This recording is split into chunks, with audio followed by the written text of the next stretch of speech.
I wanted to quickly work through a full ridge from beginning to end and kind of show you all the things I kind of talked about on the notes of the pattern, kind of give you a different visual. This is only going to be from my point of view. I won't be flipping the video for right-handed people, but just to kind of give you an idea on what stitches to exactly work on and things like that. So here is my hat. I'm going to work on ridge number 4, but the same concept kind of works throughout the pattern. Your very first round of any bridge is going to be your front post round. As you can see, I have my marked first and last stitch of the last round of the previous ridge. These are the 2 stitch markers that need to stay in place, and I did not join this round, and the reason I did this is just because it's easier to see your first and your last round to use at a later time. So leave those stitch markers there.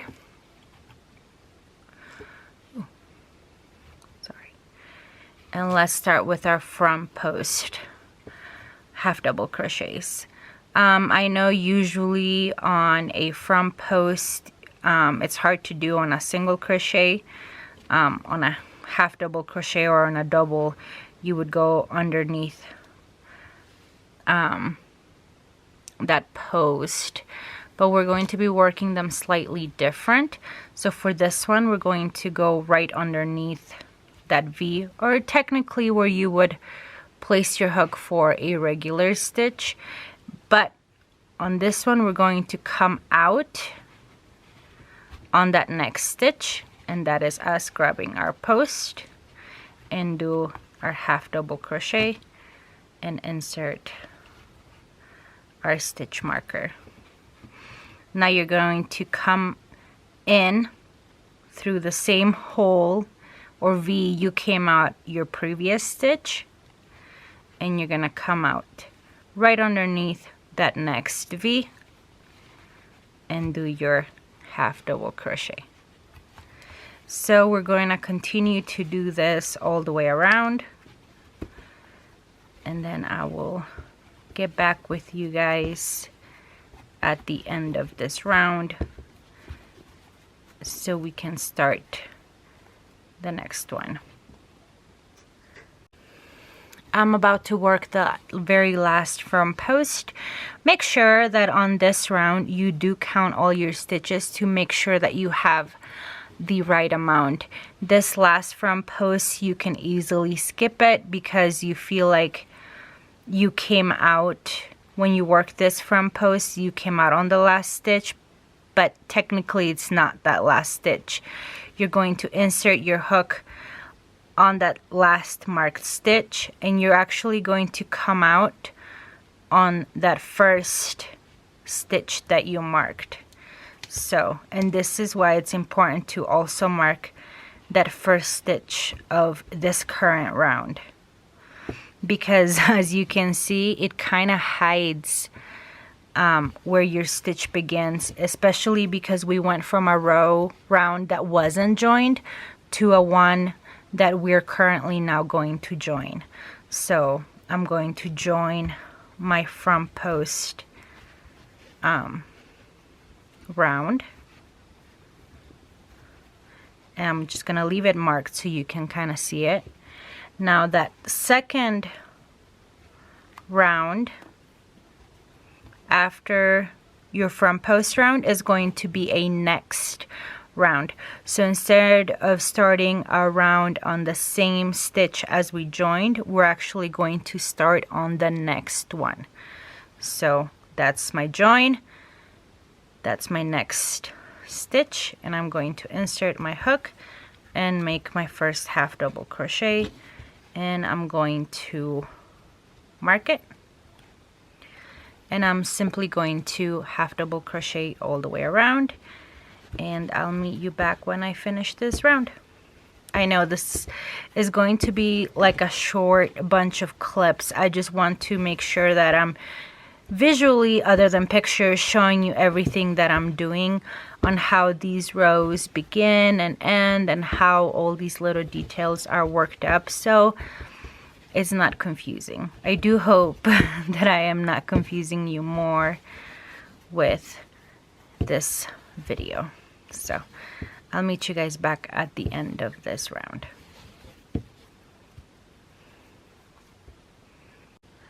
So whenever we start our round on the next stitch, we're actually going to finish our round on the stitch where we did the join. So I know technically that doesn't look like a stitch, but that is where we're going to end it. Again, make sure that your stitch count is exact before you join. So that's our first stitch. We are going to join, and now for the third round of a ridge, we're going to chain one, and we're going to start on that same stitch as the join,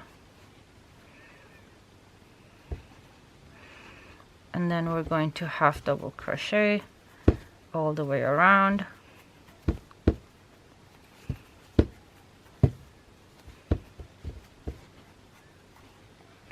So whenever we start our stitch on that same stitch as the join, we're just going to finish on the last stitch of the previous round.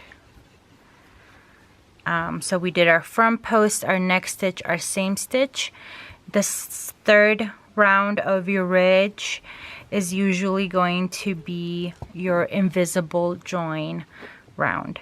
So to do our invisible join, we're going to remove our hook from our working yarn, and I'm going to insert my hook from the inside of my work,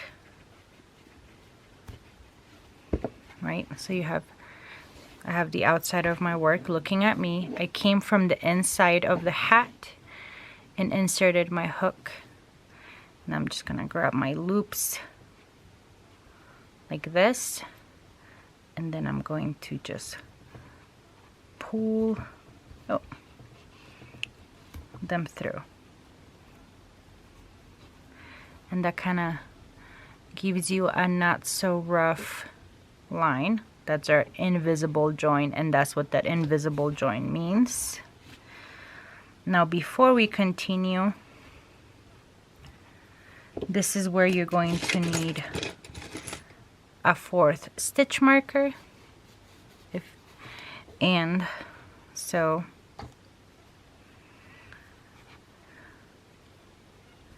this is our first stitch, so that's going to be our first third loop. So it's our first V, and that's our third loop right there, our very first one, and we're going to mark it. Now for like the first ridge and I believe the second ridge, you're actually gonna start your round on that very first third loop, but for the rest of the ridges you're not. You're actually going to start on the second third loop, which is right here. The reason we're marking this first third loop, because by the time you come around it's going to be really hard to see it, so I'm marking it so I can see that very first third loop.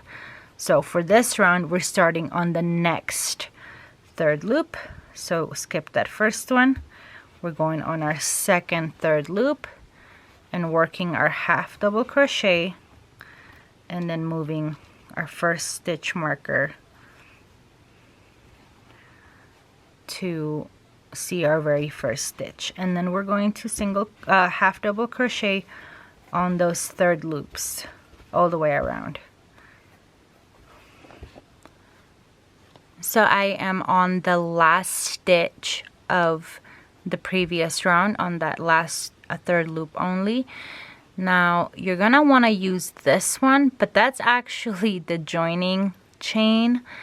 So this is where we look back and we'll look at our first marked TLO, and that's where we're going to work on our last half double crochet, because this was a next round, so we're working on that first stitch. And here is my marked first stitch. It's kind of drowning in there, so we can remove the TLO stitch marker. And for this round, we're going to join to the first stitch.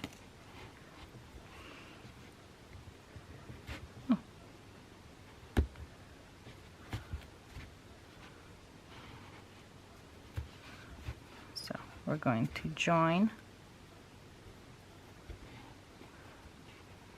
and chain 1. Now this next round is going to be worked on the same stitch as the join.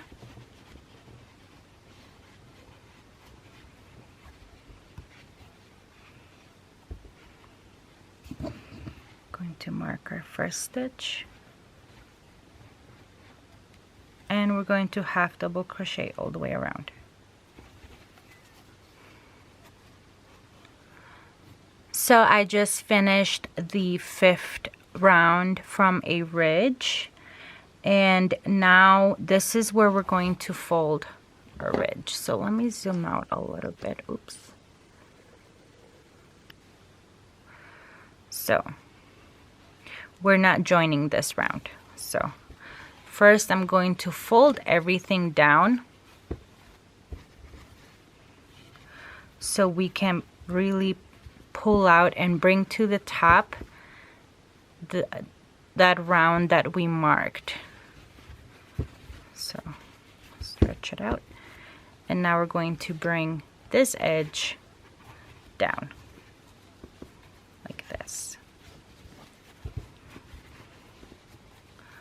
So now we have our working round and that previous round that we marked kind of facing each other. So you should see it. So we worked on the front post, so we should actually see if I can zoom in. Sorry. We should actually see those V's right there.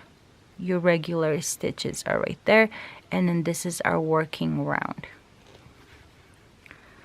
So the way that we're going to do this is why we mark them, because you see they're kind of hard to see. Our first stitch and our last stitch, and this is our first stitch of our current or the last round that we worked on. Ooh, grabbed my yarn wrong. Okay, so you're going to insert your hook on your first stitch of your current or most current or the last round that you worked, and on the first stitch of that previous round. Now obviously if you're right-handed, this is going to be your first stitch and this is going to be your last stitch, but just keep in mind it's the very first stitch that you mark with the very first stitch. So 1, 2, 1, and you're going to work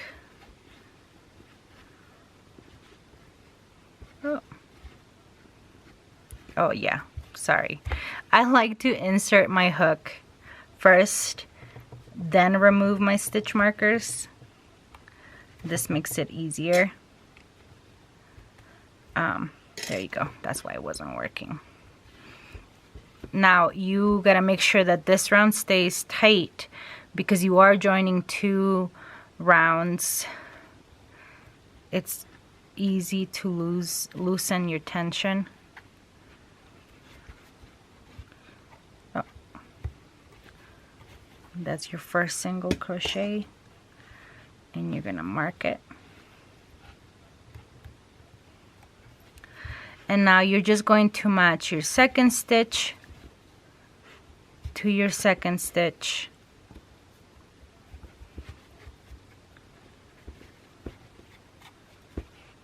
your third to your third, and each consecutive stitch is going to match 1, 2, 1, and I'll meet you once we get to the end. This is a combination round, so make sure you're counting your single stitches and your half double crochet stitches correctly. And I'll meet you back when I get to the end. And here we are at the end. So this is our last marked stitch from that last round. This is our first stitch from the current round. So that's our last stitch that we need to work on. So like I said, I like to insert my hook before I remove the stitch markers, just in case there are times I wasn't paying attention and I accidentally lost my stitch. So that's our last single crochet, and we're just gonna go ahead and we're gonna join. So the last two rounds of the ridges are pretty self-explanatory, as long as you're paying attention to your next stitch, same stitch beginning, and then you should be good. So that is how you work up a ridge. This is what it should look like. And yeah, I really hope this helped a little bit, kind of viewing the differences between the stitches. This is really not that hard of a pattern, but as long as you're paying attention to the beginning of each round, your invisible join, your front posts, make sure that you're marking the stitches that need to be marked. The reason that I separated into ridges is because if for some reason you walk away from your projects, as you can see, there's a lot of hidden rounds that you can't see, makes it hard to count. So if you actually finish a ridge, or if you're in the process, you can see that my first, second, and third ridge are done. I know that I'm currently working on my fourth ridge. I can see which round on that fourth ridge I am. So I hope that breaking it down by ridges made it a little bit easier to follow through. So yeah, the next thing that I'm gonna talk on in this video right before I end it is on how to curl, or what you're going to use your long tail for. So I keep saying I'll see you right back. It's literally like no difference for you. So I'll see you in a sec. We're going to go ahead and curl our tip. Your tip's probably looking extremely crazy right now because you've been handling the hat for so long. This is the kid size. So you just kind of want to fluff it up and then look at your curl. This is what it normally curls like. So if you want more of a deeper curl like this one, I'm gonna show you how to do that now. So the first thing that I'm gonna do is face the back of my hat up or towards me and strengthen out the tip. Grab my tapestry needle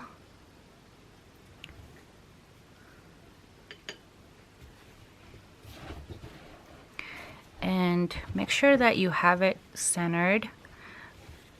And now we're going to imagine a line going straight down right in the center, and we're going to start weaving in our tail. And I'm actually going through the stitches, and I'm going to do maybe 5 or 6 rounds at a time. Pull it through.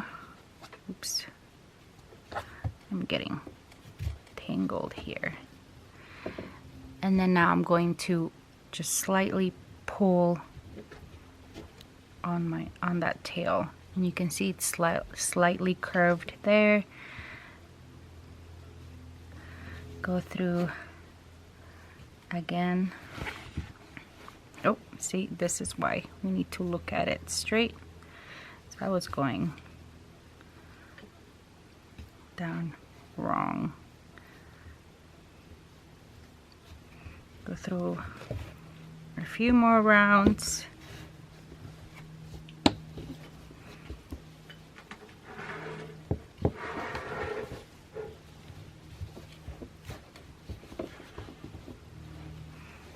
And cool. And the reason that I'm not doing it the whole thing at a time, and I'm going by parts, is so I can evenly curl it. I feel like if you go all the way down, this part, the tip might not necessarily get curled perfectly. So you just go a little bit at a time. Take your time. And then look at your curl.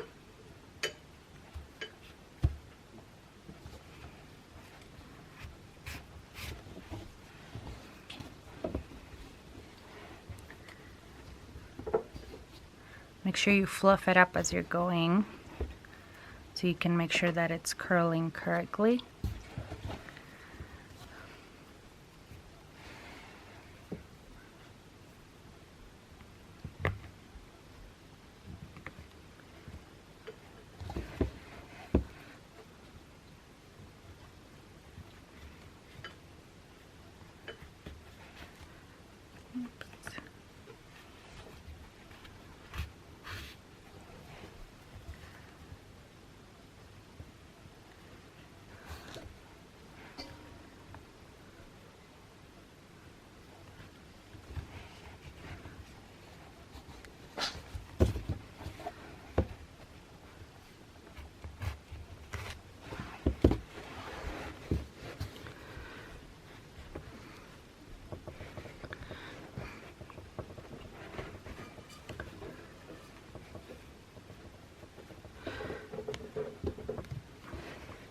So that is it. It gives it more of a defined curl if that's what you're wanting to do, compared to, let's say, just without any curling. So that's kind of like the difference. So you can see, play around with it. And I really hope you liked making this hat. Thank you so much for your continuous support, and bye.